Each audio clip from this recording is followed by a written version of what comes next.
The Portrait of a Lady by Khushwant Singh. মোৰ আইতাও সকলোৰে আইতাকৰ দৰে এগৰাকী বৃদ্ধা আছিল। মই তেওঁক চিনি পোৱা 20 বছৰ বয়সত তেওঁ বুঢ়ী হৈ আহিছিল। মানুহে কয় তেওঁ একসময়ত গাভৰু আৰু ধুনীয়া আছিল আৰু তেওঁৰ স্বামীও আছিল। কিন্তু সেয়া বিশ্বাস কৰাটো কঠিন আছিল। ড্ৰয়িং ৰুমৰ মেণ্টেল পিছৰ ওপৰত মোৰ ককাৰ ছবিখন ওলমি আছিল। মেণ্টেল পিচ মানে হৈছে জুইশলাৰ ওপৰৰ চেল্ফ অথবা জুইশলাটোক আগুৰি থকা ফ্ৰেমৰ অংশ। তেওঁ ডাঙৰ পাগুৰি আৰু ঢিলা কাপোৰ পিন্ধিছিল। তেওঁৰ দীঘল বগা দাঢ়িয়ে বুকুৰ প্ৰায় সকলোখিনি অংশ ঢাকি ৰাখিছিল আৰু তেওঁক কমেও 100 বছৰীয়া যেন লাগিছিল। দেখাত তেওঁক পত্নী অথবা সন্তান থকা ধৰণৰ মানুহ যেন নালাগিছিল। তেওঁৰ বহুত নাতি-নাতিনী থকা যেন লাগিছিল। আইতা গাভৰু আৰু ধুনীয়া হোৱাৰ কথা ক'বলৈ গ'লে ধাৰণাটো প্ৰায় বিদ্ৰোহী বা ভাল নলগা ধৰণৰ আছিল। সৰুতে খেলা খেলবোৰৰ কথা তেওঁ প্ৰায়ে আমাক কৈছিল। তেনেকুৱা কথাবোৰ তেওঁৰ ফালৰ পৰা অযুক্তিকৰ আৰু অসন্মানী আছিল। অৰ্থাৎ তেনেবোৰ কথাই তেওঁক নুহুৱাইছিল। আৰু তেওঁ কোৱা কথাবোৰক আমি নবীসকলৰ কাহিনীৰ দৰেই গণ্য কৰিছিলোঁ। তেওঁক সদায় চুটি, শকত আৰু সাধাৰণ হাউলি যোৱা হিচাপেই জানো। তেওঁৰ গোটেই মুখখন সুতৰা-সুতৰি বলি ৰেখাৰে ভৰা আছিল। নাই, আমি নিশ্চিত আছিলোঁ যে তেওঁ সদায় আমি তেওঁক চিনি পোৱাৰ দৰেই আছিল। বুঢ়ী ইমানেই বুঢ়ী যে তেওঁ তাতকৈ আৰু বৃদ্ধা হ'ব নোৱাৰে বা তেওঁৰ বয়স আৰু আগুৱাব নোৱাৰে। আৰু 20 বছৰ ধৰি একে বয়সতে থকাৰ অনুভৱ অথৰ বা খুশৱন্ত সিং বা লেখকৰ হয়। তেওঁ কেতিয়াও দেখাত আকৰ্ষণীয় বা ধুনীয়া হ'ব নোৱাৰে, কিন্তু তেওঁৰ অন্তৰখন সদায় ধুনীয়া আছিল। মৰমৰ ছাত্ৰ-ছাত্ৰীসকল, যদিও এই ভিডিঅ'টোৰ জৰিয়তে অকল অসমীয়া অনুবাদখিনিহে দিব বিচাৰিছোঁ, কনফিউজ নহ'বৰ বাবে কথা এটা কওঁ। প্ৰীতি শব্দটোৱে খুশৱন্ত সিঙৰ আইতাক দেখাত আকৰ্ষণীয় নোহোৱাৰ কথা কৈছে, আনহাতে বিউটিফুল শব্দটোৱে ইনাৰ বিউটিৰ কথা কৈছে বা তেওঁৰ মনটো যে খুবেই সুন্দৰ সেই কথা বুজাবলৈ চেষ্টা কৰা হৈছে।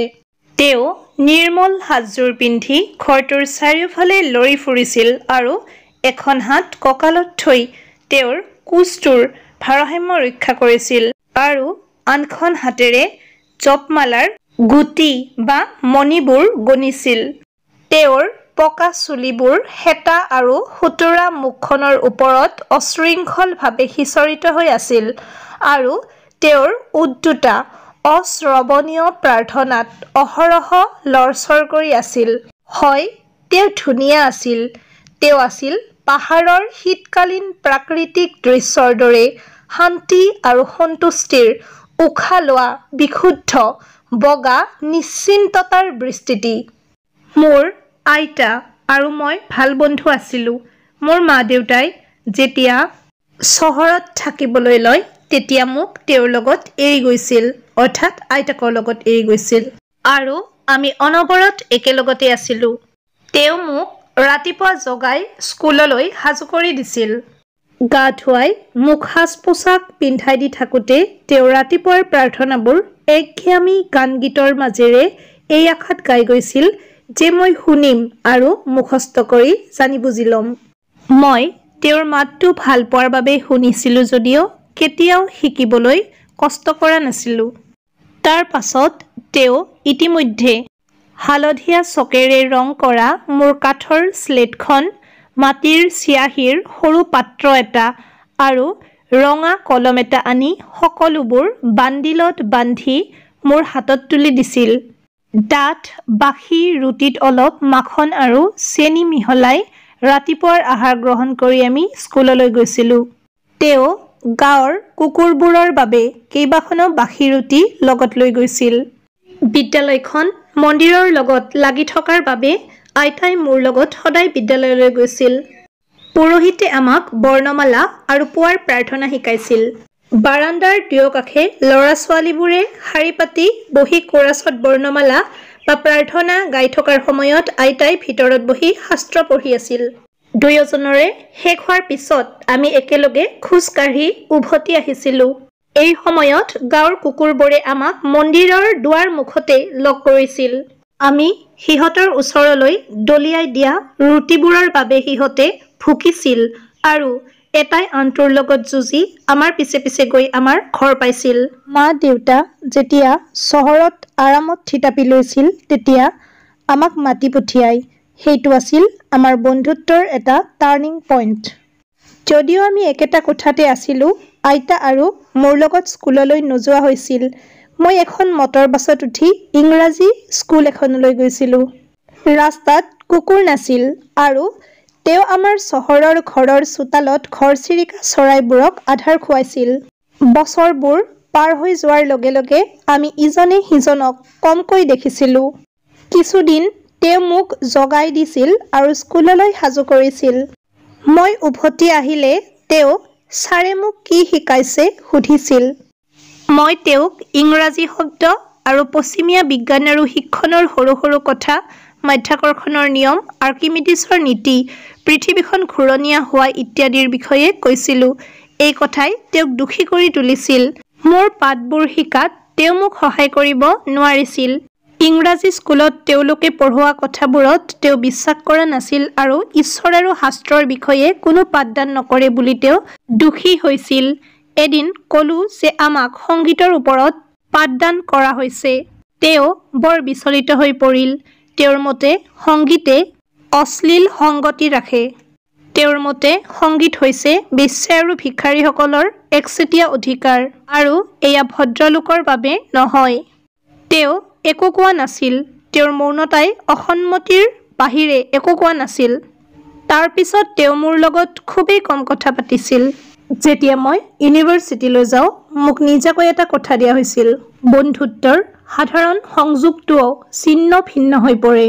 আইতাই মৌনতাৰে নিজৰ নিৰ্জনতা মানি লৈছিল। কাৰোবাৰ লগত কথা পাতিব লগা হ'লে তেওঁ নিজৰ সূতা কটা যঁতৰটো খুব কমেইহে এৰিছিল। সূৰ্য উদয়ৰ পৰা সূৰ্যাস্তলৈকে তেওঁ যঁতৰৰ ওচৰত বহিছিল আৰু প্ৰাৰ্থনা কৰিছিল। দুপৰীয়াহে তেওঁ অলপ সময় চৰাইবোৰক খুৱাবলৈ জিৰণি লৈছিল। তেওঁ বাৰান্দাত বহি যেতিয়া সৰু সৰুকৈ ৰুটি ছিঙি থাকে, তেওঁৰ চাৰিওফালে শ শ সৰু চৰাইয়ে গোট খাই চিঞৰ-বাখৰ কৰি সঁচাকৈয়ে এক বিভ্ৰান্তিকৰ দৃশ্যৰ সৃষ্টি কৰিছিল। কিছুমানে আহি তেওঁৰ ভৰিত বহিছিল, আন কিছুমানে তেওঁৰ কান্ধত, কিছুমানে আনকি তেওঁৰ মূৰৰ ওপৰত বহিছিল। তেওঁ হাঁহিছিল, কিন্তু কেতিয়াও খেদি পঠিওৱা নাছিল। এয়া তেওঁৰ দিনটোৰ আটাইতকৈ ভাল লগা আধা ঘণ্টাটো আছিল।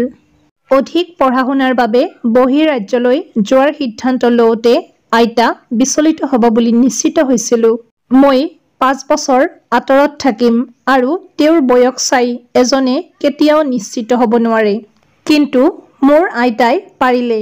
মৰমৰ ছাত্ৰ-ছাত্ৰীসকল, ইয়াত লেখকে আইতাকৰ বৃদ্ধাৱস্থাক লৈ চিন্তিত হোৱাৰ কথা কৈছে। অৰ্থাৎ আইতাকে লেখক বিদেশৰ পৰা ঘূৰি অহালৈকে জীয়াই থাকে নে নাথাকে সেই বিষয়ে কোৱা হৈছে। তেওঁ ভাবুক হোৱা নাছিল। তেওঁ মোক ৰেলৱে ষ্টেচনলৈ থ'বলৈ আহিছিল যদিও কথা নাপাতিলে আৰু কোনো আৱেগ প্ৰকাশ কৰা নাছিল। প্ৰাৰ্থনাত তেওঁৰ ওঠ দুটা লৰচৰ কৰিলে। প্ৰাৰ্থনাত তেওঁৰ মনটো হেৰাই গ'ল। তেওঁৰ আঙুলিবোৰ জপমালাৰ গুটিবোৰ গণাত ব্যস্ত হৈ পৰিছিল। নীৰৱে তেওঁ মোৰ কপালত চুমা খালে আৰু মই যোৱাৰ সময়ত আৰ্দ্ৰ চাপটোক আমাৰ মাজৰ শাৰীৰিক সংস্পৰ্শৰ শেষ চিন হিচাপে মৰমত আঁকোৱালি ল'লোঁ। কিন্তু সেয়া তেনেকুৱা নাছিল। ৫ বছৰৰ পাছত ঘৰলৈ উভতি আহি তেওঁক ষ্টেচনত লগ পালোঁ। বয়স যেন এদিনো বঢ়া নাছিল। তেওঁৰ এতিয়াও কথাৰ বাবে সময় নাছিল আৰু তেওঁ মোক দুবাহুত আঁকোৱালি লওঁতে মই তেওঁৰ প্ৰাৰ্থনা গোৱা শুনিবলৈ পাইছিলোঁ। মোৰ আগমনৰ প্ৰথম দিনাখনো তেওঁৰ আটাইতকৈ সুখৰ মুহূৰ্তবোৰ চৰাইবোৰৰ লগত আছিল, যিবোৰক তেওঁ বহু সময় ধৰি তুচ্ছ ধমকিৰে খুৱাইছিল। সন্ধিয়া তেওঁৰ মাজত এটা পৰিৱৰ্তন দেখা গ'ল। তেওঁ প্ৰাৰ্থনা কৰা নাছিল। তেওঁ ওচৰ চুবুৰীৰ মহিলাসকলক একগোট কৰি পুৰণি ড্ৰাম এটা আনি গাবলৈ আৰম্ভ কৰিছিল। বহু ঘণ্টা ধৰি ছালখন ঢিলা হৈ যোৱা আৰু লৰচৰ কৰা ড্ৰামটো তেওঁ বজাইছিল। আৰু যোদ্ধাৰ ঘৰলৈ উভতি অহাৰ গীত গাইছিল। আমি তেওঁক অতিমাত্ৰা মানসিক চাপৰ পৰা হাত সাৰিবলৈ ৰৈ যাবলৈ মান্তি কৰিবলগীয়া হৈছিল। মই তেওঁক জনাৰে পৰা সিদিনাখনেই প্ৰথম আছিল যিদিনা তেওঁ প্ৰাৰ্থনা কৰা নাছিল। পিছদিনাখন ৰাতিপুৱা তেওঁৰ গা বেয়া হৈছিল। সাধাৰণ জ্বৰ হৈছিল আৰু ডক্তৰে ক'লে যে সেয়া ভাল হৈ যাব। কিন্তু মোৰ আইতাই বেলেগ ধৰণেৰে ভাবিছিল। তেওঁ আমাক কৈছিল যে তেওঁৰ শেষ সময় চাপিছে।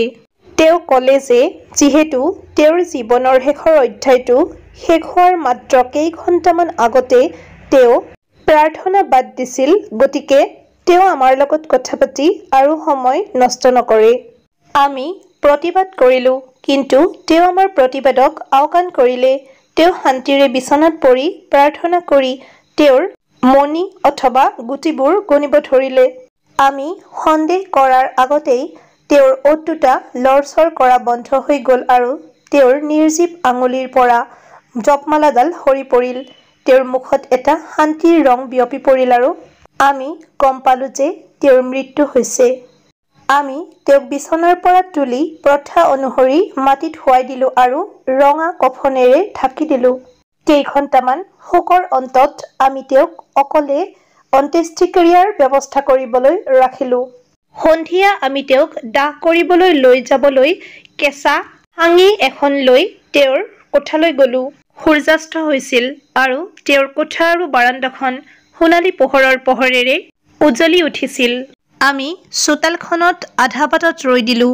গোটেই বাৰান্দাত আৰু তেওঁৰ কোঠাটোত, য'ত ৰঙা কফনত তেওঁৰ মৃত আৰু জঠৰ শৰীৰটো পৰি আছিল, সেই ঠাইলৈকে হাজাৰ হাজাৰ ঘৰচিৰিকা চৰাই মজিয়াত সিঁচৰিত হৈ বহি আছিল। কোনো চিৰ-চিৰণি বা চিচিয়নি নাছিল। চৰাইবোৰৰ বাবে আমাৰ দুখ লাগিল আৰু মায়ে সিহঁতৰ বাবে কেইটুকুৰামান ৰুটি আনি দিলে। আইতাই আগতে কৰা ধৰণে সৰু সৰু টুকুৰা কৰি তেওঁ সিহঁতৰ ওচৰলৈ দলিয়াই দিলে। চৰাইবোৰে ৰুটিৰ প্ৰতি কোনো গুৰুত্ব নিদিলে। আমি যেতিয়া আইতাৰ মৃতদেহটো কঢ়িয়াই লৈ গ'লোঁ, তেতিয়া সিহঁতে মনে মনে উৰি গ'ল।